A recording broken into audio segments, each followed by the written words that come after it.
There are moments in life when you suddenly realize your neighbor isn't just annoying. She's actually turning your backyard into her own side business without ever saying a word. I pulled into my driveway one Saturday afternoon and found 7 complete strangers in bathing suits standing outside my pool gate holding printed admission slips. Slips that literally read private pool entry pass, $15 each. My gate, my pool, her profit, and somehow I wasn't seeing a single cent of it. But before I tell you what happened next, I've got to ask, where are you watching this story from right now? Drop your country down in the comments because I seriously read all of them, and every time I'm shocked by how far these stories end up reaching. Anyway, let me rewind for a second because this whole situation didn't begin with random people wandering into my yard. It really started the day I moved into Crestwood Pines. I had spent almost 3 years saving enough money for that house. It was a peaceful corner property with a tall privacy fence, and the one thing that instantly convinced me to buy it the second I saw the listing, a beautiful in-ground swimming pool sitting right in the backyard. I work from home, keep mostly to myself, and honestly don't ask much from life. Just quiet mornings, strong coffee, and a pool I never planned on sharing with strangers. My next-door neighbor introduced herself less than 20 minutes after the moving truck drove away. Margaret Holloway, the kind of woman who smiles politely while already judging everything around her. She was the head of the HOA social committee, which apparently meant she believed she had authority over absolutely everything.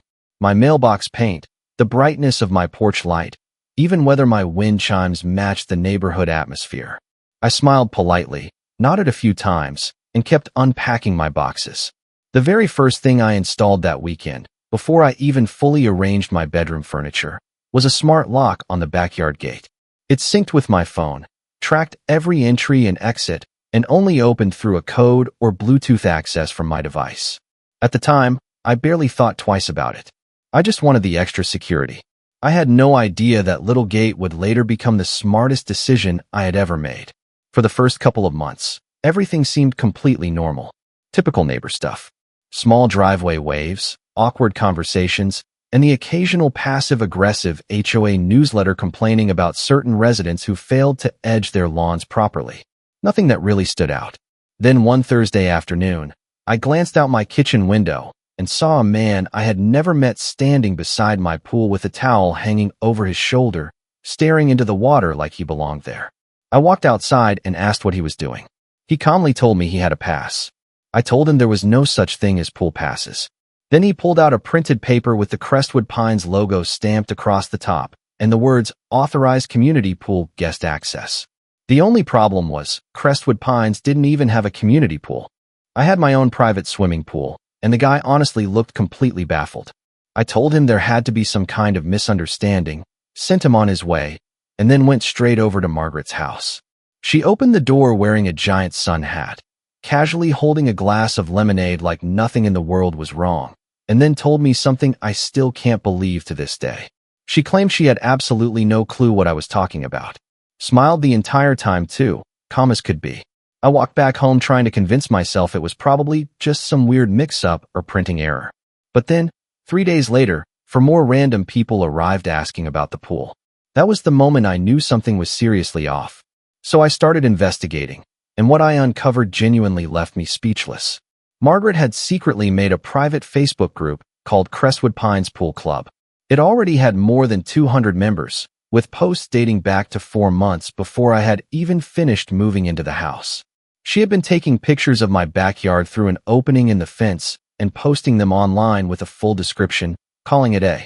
She had turned my private property into a neighborhood attraction, calling it a shared community feature and charging $15 a person every time someone came by. On weekends, she even promoted a $40 family deal. There was a pinned post with full instructions telling people exactly how to get in. Use the side entrance. The gate code is saved in the group files. She had posted my personal access code, the same one I warned her about on the very first day, the one I had never shared with anyone. By then, she had already pocketed almost $3,000. I still said nothing to her. Not yet, because that was when I realized something important. She had no clue I had replaced the lock after she got hold of the old code. She didn't know the new system was smart. She didn't know it tracked every single entry and exit. And she absolutely had no idea what I had planned next. Late Friday evening, I quietly updated the entire lock schedule. I programmed the gate to stay open freely only between 9 and 11 in the morning. After 11, the system switched to a rotating security code that changed every 30 minutes, and only my phone could generate it. But the part one enjoyed most was even better. The old code would still unlock the gate from the outside. However, once someone stepped inside, getting back out required the new rotating code. There was no manual release on the inside panel. Without that updated code, anyone inside would stay trapped there. And I made sure not to tell a single person. The next Saturday morning, I brewed a fresh pot of coffee, settled beside the upstairs window, and waited. By 9:15 sharp, people started pouring in. Families carrying bags, couples laughing, one man dragging a giant cooler behind him. Towels covered the pool deck, children splashed into the water, and everyone relaxed into what they assumed was an official neighborhood gathering. Then at 10:55, Margaret strolled through the gate herself wearing an oversized sun hat, greeting everyone with the confidence of someone convinced the entire place belonged to her. At exactly 11:01, the gate clicked shut and locked. By 11:30, there were 12 adults, 4 confused kids, and the HOA social committee chair crowded outside my fence trying every code and handle imaginable. Margaret's expression shifted from puzzled to terrified in stages, until it settled into that unmistakable panic people get when they understand perfectly why disaster is happening but cannot admit it publicly. Around noon, I finally stepped outside with my coffee still in hand. "Oh wow," I said calmly. "Are you all trapped out here?" Margaret immediately launched into a rushed explanation about a misunderstanding involving a community event and promised she would handle everything herself. I glanced at the families, then at her, before slowly pulling out my phone and opening the number for the HOA board chair right in front of everyone standing there. "I'm going to ask all of you to stay exactly where you are," I said politely. "I think the board deserves to witness this personally." That emergency HOA meeting later that night became the largest turnout Crestwood Pines had ever seen.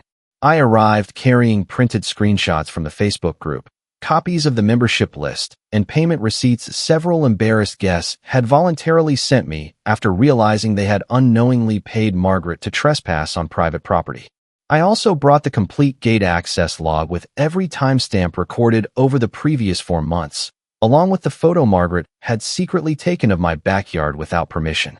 Margaret came prepared with a long speech about unity, kindness, and neighborhood spirit, but she never got the chance to finish a single page. The board voted unanimously to remove her from the social committee that very night. The HOA submitted an official report for unauthorized use of private property. 3 guests who had paid her filed fraud complaints, and the board chair, who apparently already distrusted Margaret because of some bizarre flower bed dispute years earlier, personally apologized to me and waived my HOA dues for the next entire year. Margaret moved away for weeks later.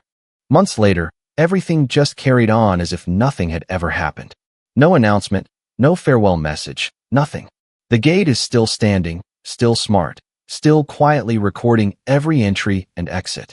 The neighbors even joke now that it's the most talked about gate in the whole subdivision. New residents sometimes hear about it and always end up asking questions, and someone, eventually, tells them the full story.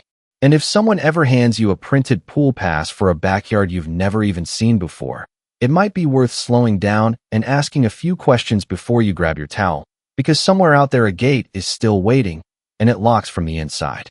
So tell me, what would you have done? And where are you watching from?